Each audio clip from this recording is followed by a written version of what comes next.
এতক্ষণ যে স্লোগান শুনলেন একটা মাহফিলের ভিতরে হাজার হাজার মানুষের মাঝে, এটা কিন্তু পাকিস্তান না। আপনারা ভুল করতেই পারেন, এটা পাকিস্তানের কোনো মাহফিল না, এটা বাংলাদেশেরই চট্টগ্রাম এলাকার একটা সিরাত মাহফিল। তারা ডাইরেক্ট বলতেছে, দেখলেন, পাকিস্তান জিন্দাবাদ, পাকিস্তান জিন্দাবাদ। হাই হাই রে, মায়ের ধর্ষককে বাবা ডাকতেছে, এরা কারা? যারা এই যে পাকিস্তান জিন্দাবাদ ডাইরেক্ট ওপেন স্লোগান দিতেছে, এরা মূলত 5ই আগস্ট 2024-এ আমরা আন্দোলন করে যে একটা সরকার, আওয়ামী লীগ সরকারকে গণঅভ্যুত্থানের মাধ্যমে পরাজিত করেছি, কিন্তু তারা মনে করতেছে যে আওয়ামী লীগ মানেই মুক্তিযুদ্ধ, আওয়ামী লীগ এই দেশ স্বাধীন করেছিল, আওয়ামী লীগকে তাড়িয়ে দিয়েছি ভারতে, এখন আমরা পাকিস্তান হয়ে গেছি। কিন্তু ঠিক আছে, ধরেন আওয়ামী লীগকে আমরা তাড়িয়ে দিয়েছি, আপনারা তাড়িয়ে দিয়েছেন, এখন এই দেশটা আপনাদের। কিন্তু কথা হলো কি ভাই, 30 লক্ষ শহীদের বিনিময়ে দেশটা স্বাধীন হয়েছে। 3 লক্ষ মা বোনকে তারা ধর্ষণ করেছে। শুধু তাই না, একটা দেশের স্বাধীনতা পাওয়া, ভারতবর্ষ টোটাল 200 বছর স্বাধীনতার জন্যে লড়াই করেছিল। কত বছর? 200 বছর লড়াই করিয়া হাজারে হাজারে হাজারে হাজারে মানুষ অকাতরে জীবন দিয়েছে, কিন্তু স্বাধীনতার সূর্য ছিনিয়ে আনতে পারে নাই। 200 বছর তারা এই দেশের একেবারে লুণ্ঠন করে চুষা চাট্টি বাট্টি সব খাইয়া যখন দেখলো তাদের কোষাগারে আর কোনো কিছুই নাই, লুণ্ঠন শেষ, তখন তারা এই ভারতবর্ষের নেতৃবৃন্দকে টেবিলে ডেকে নিয়ে বলল, তোমাদের দেশ তোমাদেরকে দিয়ে এখন আমরা চলে যাচ্ছি। 1947 সালে তারা চলে গেছে। কিন্তু সেই এর শুরুটা কোথায় ছিল? বাংলা, বিহার, উড়িষ্যার নবাব আলিবর্দী খাঁর দৈত্য নবাব সিরাজউদ্দৌলার হাতে বাংলাদেশের, ভারতবর্ষের শেষ স্বাধীনতার সূর্য অস্তমিত হয়েছিল। সেখানেও একজন মির্জাফর ছিল। 1971 সালেও এদেশে মির্জাফর ছিল। এই রাজাকারেরা তারা পাকিস্তানি বাহিনীর সাথে সম্মিলিতভাবেই এদেশের মা বোনকে ধর্ষণ করেছিল আর যুদ্ধের বিরোধিতা করেছিল।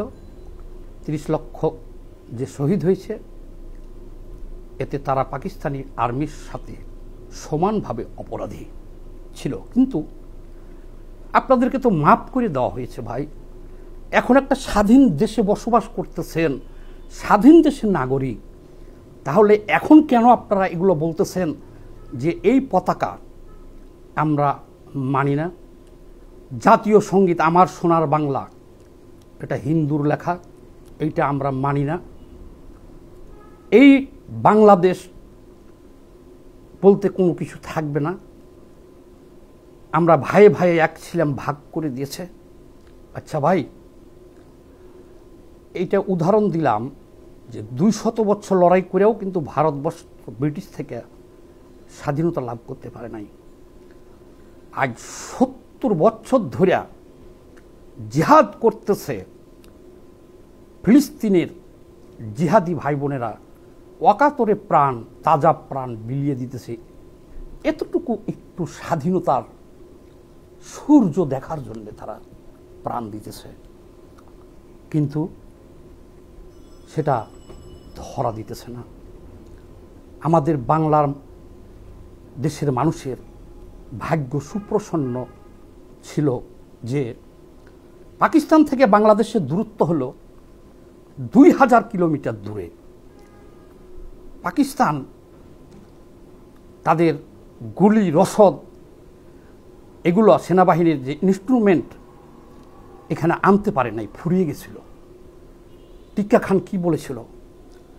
বাংলার মাটি চাই, অর্থাৎ 7.5 কোটি বাঙালিকে তারা হত্যা করে হলেও আপনাদেরকে স্বাধীনতা দিত না, আপনারা স্বাধীন দেশ পাইতেন না, এটা সত্য।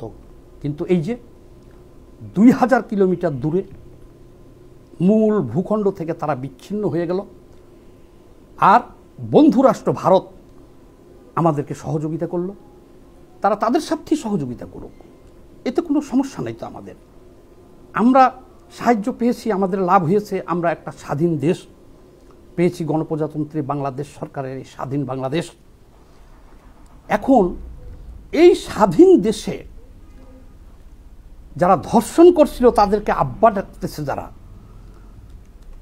এখন প্রশ্ন হলো এত বড় দুঃসাহস ওরা পেল কীভাবে? আর এদেশের যে বর্তমানে সরকার আছে, আমি সরকারকে বলতেছি যে দেখেন, এই সমস্ত রাষ্ট্রদ্রোহী ডাইরেক্ট সংবিধানে লেখা আছে এরা দেশদ্রোহী, এদের শাস্তি হলো মৃত্যুদণ্ড।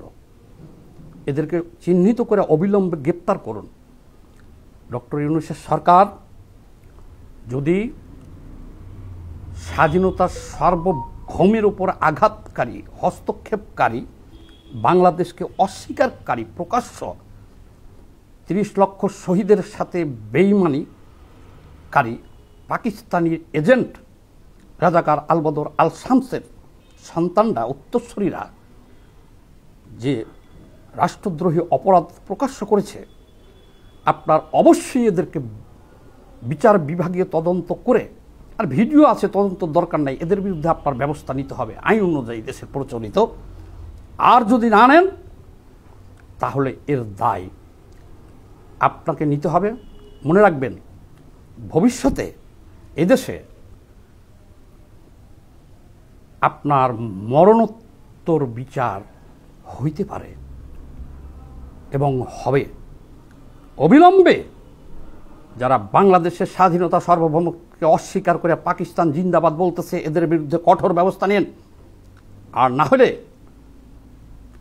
দেশ যে কোনো মুহূর্তে গৃহযুদ্ধের দিকে ধাবিত হবে। এবং এই যারা পাকিস্তান জিন্দাবাদ বলতেছে, এদেরকে যারা দেশপ্রেমিক, স্বাধীনতার সপক্ষে শক্তি, বাংলাদেশকে মা মনে করে, মা, মাটি, মানুষ, বাংলাদেশ, এই বাংলাদেশের জন্য অকাতরে জীবন দিতে প্রস্তুত, এরা কিন্তু আবার অস্ত্র হাতে তুলে নেবে। এবং এবার রাজাকার আলবদর আল শামস সহ এই পাকি জারকদের একেবারে নির্মূল করবে। তারা কিন্তু আর এই বাংলাদেশে থাকতে পারবে না।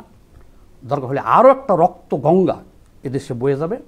এই ভিডিওটা একটু বেশি বেশি করে সবাই শেয়ার দিয়ে দিন। ধন্যবাদ, ভালো থাকবেন।